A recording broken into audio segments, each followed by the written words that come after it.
अस्सलाम वालेकुम, मैं हूं चौधरी तारिक शब्बीर, ऑर्गेनिक गार्डनर। आज एक कंट्रोवर्शियल टॉपिक लेके आया हूं। खादें जो कि फर्टिलाइज़र और पेस्टिसाइड, इनका इस्तेमाल और इंसानी सेहत पे असर और पौधों पे असर। तो पौधों ये ऐसा ही है जैसे आपको डॉक्टर वो कर देता है कि आपने कैल्शियम लेना है, आप में कैल्शियम की कमी हो जाती है, विटामिन ए या दूसरे विटामिन की कमी होती है, तो आपको डॉक्टर लिख के दे देता है। फिर आप मखसूस अरसे तक जो है वो कैल्शियम वगैरह यूज़ करते हैं। इसी तरह प्लांट में भी इन चीज़ों की कमी हो जाती है, तो प्लांट को भी इन चीज़ों की ज़रूरत रहती है। तो वो प्लांट को उन चीज़ों की कमी हम दो चीज़ों से पूरी करते हैं, ऑर्गेनिक वे और सिंथेटिक। सिंथेटिक में एनपीके, यूरिया, डीएपी, नाइट्रोट, फास्फोट और फास्फोरस और जो है यूरिया, ये चीज़ें आ जाती हैं। और ऑर्गेनिक में आ जाता है जी गोबर खाद, पत्ते खाद, इसके बाद अंडों का छिलका और केले का छिलका और दीगर एलिमेंट्स जो हैं ऑर्गेनिक जो होते हैं, ये कोयला वगैरह भी आ जाता है। तो आपने खुद सेलेक्ट करना है कि आपने किस तरफ जाना है। तो इसमें जो कंट्रोवर्शियल पार्ट ये है कि हम एनपीके जो बाज़ार से मिलती है वो पौधों में यूज़ कर सकते हैं। तो जी उसको एक जो है एक ख़ास लिमिट तक अगर आप यूज़ करते हैं तो उसका आपकी सेहत पे और पौधे की सेहत पे तो अच्छा असर पड़ता है, लेकिन आपकी सेहत पे उसका इतना फ़र्क नहीं पड़ता। जो खाद फर्टिलाइज़र हम यूज़ करते हैं क्रॉप्स के अंदर, जैसे कि मकई हो गई, गंदम हो गई, चावल हो गए, इससे जो फ्रूट मिलता है इसका इंसानी सेहत पे कोई असर नहीं पड़ता, बैड असर कोई नहीं पड़ता। लेकिन अगर आप इसके जो है पत्तों वाले सब्जियां यूज़ करते हैं, पत्ते जैसे सैलेड हो गया, पालक हो गया, साग हो गया और दीगर चीज़ें होगी जैसे गोभी वगैरह भी होगी, इन चीज़ों पे बहुत ज़्यादा, जिसको आप रॉ यूज़ करते हैं, कच्चा यूज़ करते हैं, तो ये जो प्लांट के ऊपर आप खाद वगैरह यूज़ करते हैं, ये प्लांट के अंदर डिपॉजिट होती है, पत्तों में डिपॉजिट होती है। वो जब आप यूज़ करेंगे तो उसका आप पे असर होएगा। तो इन चीज़ों से आपका जो है वो थायराइड का ये मसला बनता है, गुर्दों का मसला बनता है, कैंसर काजेज़ भी इसमें चली जाती हैं। इन फर्टिलाइज़र जो बाज़ार से मिलती हैं, सिंथेटिक जो होती हैं, इनको सूंघने से एलर्जी हो जाती है, हार्ट टच करने से भी एलर्जी हो जाती है, दमा वगैरह, अस्थमा, सांस रुकना, इस तरह की चीज़ें हो जाती हैं। लेकिन अगर आप इसको थोड़ी मिकदार में चख भी लेते हैं तो आपको इतना फ़र्क नहीं पड़ता। ज़्यादा मिकदार में चखना जो है नुकसानदेह होता है, क्योंकि इसमें होता तो वही है, पोटाशियम, फास्फोरस, नाइट्रोजन वगैरह।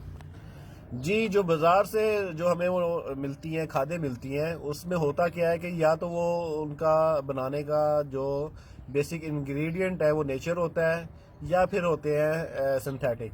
नेचर ज़्यादातर नाइट्रोजन, यूरिया वगैरह ये हवा से बनती है, हवा से इसको ठंडा किया जाता है नाइट्रोजन को, और इसको दानेदार फॉर्म में लाया जाता है। लेकिन इसका नाइट्रेट का ज़्यादा इस्तेमाल अगर वो करते हैं तो आपका इस गले का थायराइड और गुर्दों का मसला ये बनता है।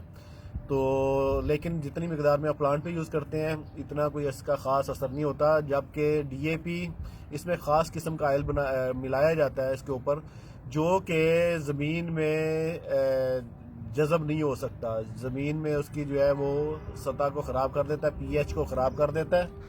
जी ज़मीन सख्त हो जाती है, ज़मीन में पानी जज़ब करने की सलाहियत ख़त्म हो जाती है, भुरभुरा पानी इसका ख़त्म हो जाता है। इन खादों की वजह से इसका मुसलसल इस्तेमाल जो है पंजाब, पाकिस्तान और इंडियन पंजाब, इसमें ज़मीन की हालत बद से बदतर होती जा रही है, जिसका ये असर हो रहा है कि जिस साल आप फर्टिलाइज़र यूज़ नहीं करते आपकी फसल की एवरेज आधी हो जाती है। तो ज़मीन में ऑर्गेनिक मैटर जो है ये डालने चाहिए, बजाय इसके कि आप सिंथेटिक खादें डालें। जी जितनी खादें आप यूज़ करते हैं ये प्लांट तकरीबन कोई 20% तक यूज़ कर लेता है। उसके बाद जो 80% है ये ज़मीन में जज़ब होती है, पानी के साथ ये नीचे पानी के उसमें चली जाती है। फिर आप पानी ये यूज़ करते हैं तो आपके पानी में इनका लेवल पोटाशियम वगैरह का ये ज़्यादा हो जाता है, जो कि इंसानी सेहत के लिए ख़तरनाक होता है। यही वजूहत हैं कि पाकिस्तान का पानी जो है पीने के काबिल नहीं रहा, जो ऊपर वाला पानी है। आपको पानी पीने के लिए 350 फुट नीचे डीप जाना पड़ता है। तो सवाल ये पैदा होता है कि हमने अपने पौधे को खाद कैसे देनी है, कब देनी है और किस वे में देनी है और कौन सी देनी है। तो बेहतरीन हाल इसका यही होता है कि आप ऑर्गेनिक उसमें जाएं। केले का आप छिलका ले लें, उसको क्रश कर लें सुखा के, उससे पोटाशियम मिल सकती है। आप अंडे का छिलका ले लें, उसको क्रश कर लें, वो आप डाल लें, उससे आपको कैल्शियम मिल सकता है। गोबर खाद है, पत्ते खाद है, ये डाल लें, इनसे बाकी एलिमेंट्स मिल सकते हैं। तो अगर आप किचन वेस्ट जो आपकी होती है, किचन वेस्ट में आपका अंडे का छिलका आ रहा है, चाय की पत्ती आ रही है, दही आ रही है, दही आपकी खट्टी हो जाती है, ख़राब हो जाती है, लस्सी है, एक ड्रम ले लें घर में प्लास्टिक का, छत पे रख लें, ये सब चीज़ें उसमें डालते जाएं। दही भी डाल दें, पानी डाल दें उसके अंदर, सबसे पहले कोई 10 लीटर पानी डाल दें। उसके बाद आप उसमें दही डाल दें, जो आपकी बचती है, चाय की पत्ती बचती है वो डाल दें, जो केले के छिलके हैं ड्राई होते हैं, इसको पीस के वो डाल दें। पत्तों की खाद आप इसमें डालें, गोबर खाद आप इसमें डालें, जो आपको ऑर्गेनिक मैटर मिलता है इसमें डालते जाएं। इसको आप जो है 1 महीना छोड़ दें। इसमें आधा किलो या 1 किलो गुड़ डाल दें साथ में। गुड़ से जो है बैक्टीरिया ग्रो अच्छी हो जाएगी। दही में पॉजिटिव बैक्टीरिया होते हैं, कैल्शियम भी होता है दही में, और वो अंडे के छिलके से भी आ जाता है। ये चीज़ें आपकी जो है 1 महीने या 2 महीने में ये तैयार हो जाती है। महीने बाद ये आपका तैयार हो जाता है। जितनी आपको ज़रूरत है उतना आप इसका निकालें, उसमें पानी शामिल करें, पौधों पे आप स्प्रे करें तो सबसे बेहतर है। पौधा जो है पत्तों से जो है अपनी खुराक बहुत जल्द ले लेता है, जड़ों से देर से लेता है। अगर आपने एनपीके भी स्प्रे करनी है तो वो भी आपने पत्तों पे स्प्रे करनी है। अगर आप उसकी रूट में देते हैं तो वो नाइट्रोजन तो गर्मी से धूप की गर्मी से उड़ जाती है। तो ये इनका यूज़ है, बनाने का तरीका है बनाने। और इसमें एक चीज़ आ जाती है पेस्टिसाइड। पेस्टिसाइड का यूज़ जो है बहुत नुकसानदेह है। केमिकल होते हैं, ये केमिकल जहर उसमें होते हैं, ये पौधे में डिपॉजिट हो जाते हैं। अगर आपने केमिकल उसके ऊपर पौधों के ऊपर स्प्रे कर दिया है तो 15 से 20 दिन तक आपने उस पौधे का फल या पत्ता इस्तेमाल नहीं करना। अगर आप यूज़ करते हैं तो आपको बहुत सीवियर जो है इसका वो होता है, ये स्लो पॉइजनिंग है। इसीलिए हम कहते हैं कि घर की सब्जियां उगाएं, बाज़ारी सब्जियां यूज़ ना करें। उसमें कीड़े मार दवाइयाँ जितनी भी होती हैं वो सब केमिकल बेस होती हैं। ये कीड़े मार दवाइयाँ आप घर में भी बना सकते हैं। घर में मैंने आपको एक तरीका बताया था, अदरक लहसुन का पेस्ट, उसके साथ प्याज, उसके साथ जो है ग्रीन चिली, रेड चिली, और थोड़ा सा आप उसमें डालेंगे dish wash soap, lemon max भी आप उसमें लिक्विड डाल सकते हैं। उसके साथ थोड़ा सा आप डालेंगे बेकिंग सोडा। तो ये आपके इसमें करके आप इसे ज़्यादातर जो आपकी जो घर में जो बीमारियां आपके पौधे को लगती हैं वो होती है तेला, सब्ज़ हो जाए, काला हो जाए, या फिर वो कैटरपिलर जो होता है सुंडी नुमा, वो लगता है। बस इसके अलावा अगर कैटरपिलर वगैरह ये है तो वो तो आप हाथ से भी रिमूव कर सकते हो, इतने ज़्यादा नहीं होते, घर में कितने प्लांट होते हैं। अगर तेला है तो वो आप मिरिंडा वगैरह लेके उससे भी यूज़ कर सकते हो। दीगर जो चीज़ें हैं लीफ माइनर वगैरह, उसके लिए आप ये ऑर्गेनिक जो स्प्रे मैंने आपको बताई है ये कर सकते हैं। ये हफ्ते में 2-3 बार करें तो इंशाल्लाह इससे आपकी चीज़ें प्रॉब्लम दूर हो जाती हैं। जी, जो खाद है इसके जो एनपीके वगैरह, इसके मैं थोड़ा सा यूज़ करने के हक़ में हूँ, लेकिन जो पेस्टिसाइड है इसके तो बिल्कुल हक़ में नहीं हूँ। ये पेस्टिसाइड ही इसी तो बचाने के लिए हम घर में सब्जियां जो है आपको फ़रोग देते हैं कि आप घर में सब्जियां ग्रो करें। तो पेस्टिसाइड से बचना है भाई हर हाल में। पेस्टिसाइड से जेनेटिक डिजीज़ भी काज हो रही हैं और कैंसर भी काज हो रहा है।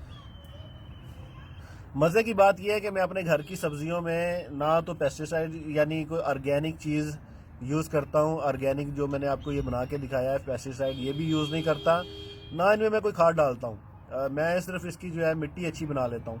मिट्टी में मैं पत्तों की खाद ये डालता हूँ, तकरीबन कोई 60%, 10 से 20% गोबर खाद डालता हूँ, बाकी ये रेतली मिट्टी डालता हूँ। तो मुझे 1 साल तक इसमें कुछ भी डालने की ज़रूरत नहीं रहती। अगर तेला का हमला होता है सर्दी में तो वो उसके लिए मैं सिर्फ ऑर्गेनिक स्प्रे यूज़ करता हूँ, बाकी मैं किसी किस्म का कोई भी यूज़ नहीं करता। जी, उम्मीद है कि आपको काफ़ी चीज़ें समझ में आ गई होंगी। अगर कोई फर्दर क्वेश्चन है तो वो मुझे आप कमेंट्स में कर लिया करें, मैं उसको वहाँ पे एड्रेस करने की कोशिश करता हूँ। अगर नहीं समझ आती तो मैं एक दोबारा छोटी सी वीडियो बना के डाल देता हूँ। वीडियो बनाना मेरे लिए कोई मकसद नहीं है, मसला नहीं है, असल मकसद है कि आप लोगों को गाइड करना और समझाना, आप लोगों को समझ आनी चाहिए। तो पेस्टिसाइड्स जो है केमिकल बेस, इनसे हमें बचना है। घर में सब्जियां ग्रो करनी है, ऑर्गेनिक फर्टिलाइज़र यूज़ करनी है। अगर ऑर्गेनिक फर्टिलाइज़र आपको नायाब है, नहीं मिलती, तो एनपीके यूज़ कर सकते हैं, बहुत कम मिकदार में स्प्रे करना है, पौधों में नहीं देनी।